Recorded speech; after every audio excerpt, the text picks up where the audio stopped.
Soda sales are down, so what is going to take its place? That's what we're going to talk about today. So for this video, I thought we'd do it a little more chatty style. It's not what I normally do, but I do think it's appropriate for this topic because it's more of a conversational thing. I really want to know what you have to think about this one because it's just something that I read and I found pretty interesting. So I was looking at this article and it was kind of talking about, the food industry and how soda sales have been declining in recent years. And the big question is, what is going to come in and take up that space that soda is leaving? And the idea is that, if people were spending this money on soda or spending time drinking soda and now they're drinking less, that they're going to have to find something else to replace it. And the article went through some different ideas, some things that are kind of up-and-comers in the beverage market, and I'll link the article if you want to check it out. But I thought it was interesting because it got me thinking about, why people drink soda. It got me thinking about my personal habits when it comes to beverages and what I choose, and it also got me thinking, that I wonder what you do and what you kind of see as your habits and the beverages that you choose and why you choose them. So as far as me and my history with soda, overall, I'm not a big soda person and I'm not a big beverage person in general. I mean, I do like different things, but I'm not someone who really craves soda or that it's something that I think about a lot, like having to have different beverages or something that's different or exciting, really. That's not a thing for me. Now, I did have a soda habit at one point in my life. That's when I was in high school, and I think it was probably about 10th grade. It might have been that whole school year, and then it kind of started to trail off. I'm not sure when it actually stopped, but for a period there, I had a really strong soda habit. I drank a Diet Coke every single day. I would get like a 20-ounce bottle out of the vending machine at school every single day before my chemistry class. I remember that specifically.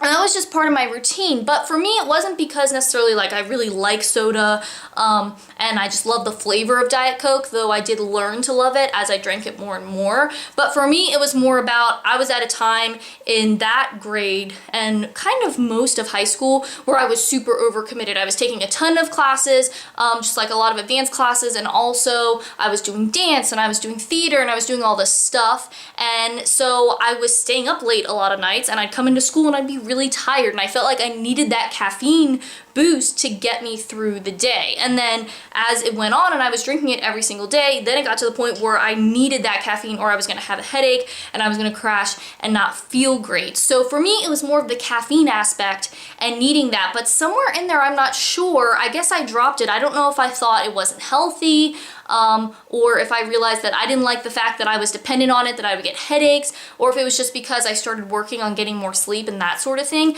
So it was something that changed for me, but I don't even remember if I just cut it off one day or if it was a gradual decrease. And that's kind of crazy to me that I don't remember because it was something that was such a big habit for me. But for me, whenever I did cut it off, I didn't really replace it with anything. I just kind of still drank water. I mean, I had a water bottle, I guess, that I carried around with me, and especially in college, I always had a water bottle that I had during classes and stuff. So it just wasn't something that I felt like I needed something else to come in and take that place. But I think for a lot of people that's true. And then if we look at the food industry overall, it probably is true. I think that something else is going to take up that share of people's money and time and what they're drinking. But I want to know what you think, because if you've ever been a big soda person or cut back on soda or something like that, did you replace it with something? Did you just go to water? Because for me, beverages are like this. So I mostly drink water. Sometimes I put in, like lemon or orange or different fruits or herbs to spice it up. But even with that, I kind of go through phases. Sometimes I'm doing a lot more of that. Sometimes I'm not doing it hardly at all. I do have kombucha from time to time because I do like that. I do have coffee and tea come in there, but it's not like anything that I feel like I really have to have or like something that's a big part of what I'm drinking. It's mostly water with then just some of this other stuff thrown in the mix. But the article that I was reading, what they were talking about was that, there are a few different beverages that are really kind of on the rise right now and to look out for. So they mentioned things like kombucha, that's become more and more popular. Cold brew coffee is really becoming more and more popular, and you're seeing it in a lot more more mainstream chains like Starbucks or Dunkin' Donuts. Bottled teas, they've always kind of had a place, but you're starting to see more options and flavor combinations and different stuff there. Then there's also the different kinds of flavored and infused waters. You have things like LaCroix, which they didn't actually mention LaCroix in the article, which I found kind of strange because it's become such a huge thing here lately. But to me, it makes sense that a lot of people might turn to that if they like the carbonation and stuff, turning to more carbonated waters. So I just found that interesting, and I want to know what you think. Like, do you find that if you are drinking less soda now that you have shifted into something else, and what do you think people are going to do overall? As far as what I think, I do think that, you know, we see all these different things in the beverage category popping up, and people will probably shift their attention to those, but I don't know if we'll see like one thing that really comes out and takes over soda's place on its own. I feel like, you know, people are still drinking a lot of soda. Obviously, we're just seeing a decline. That doesn't mean that like people aren't drinking it at all, but I wonder if that trend will continue. And then as it does, you know, as this kind of moves around and we see what happens, I personally don't think there's going to be one thing that takes over. I do think it's going to be all of this different stuff, because I think more and more what we're seeing is people want more options, you know, with everything, and people aren't just satisfied with just one or two choices.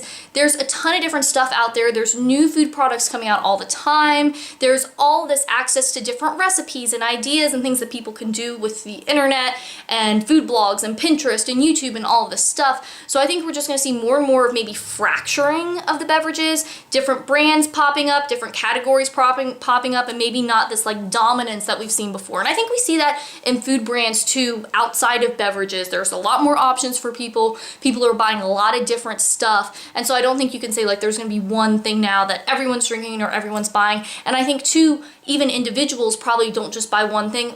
A lot of people probably buy a lot of different stuff now, whereas before maybe people just bought a few different standard items. So I just think that's kind of interesting overall to see how our habits are changing and our food preferences are changing, and overall how they're thinking about their food and what kind of stuff they want, how all that stuff is different now. So I want to know what you think in the comments. What do you think about this stuff? And what do you see happening in your own life and any changes that you've made or the people around you? Because I just think it's cool to see this kind of, I don't know, see this from a higher level. On here I talk so much about individual habits and making changes, but I do like to look at these trends and how things are changing, because I think that kind of stuff is pretty cool. So let me know what you think in the comments, and if you like these more chatty videos, a little more casual and just kind of like train of thought, me just going for it, then give this video a thumbs up. And if you are new here and you want healthy eating tips, nutrition info, healthy recipes, then make sure that you subscribe, because eating healthy and living a healthy lifestyle really doesn't have to be complicated, and I'm going to show you how to do it. Thanks for watching. I hope you're having a great day, and I'll talk to you next time.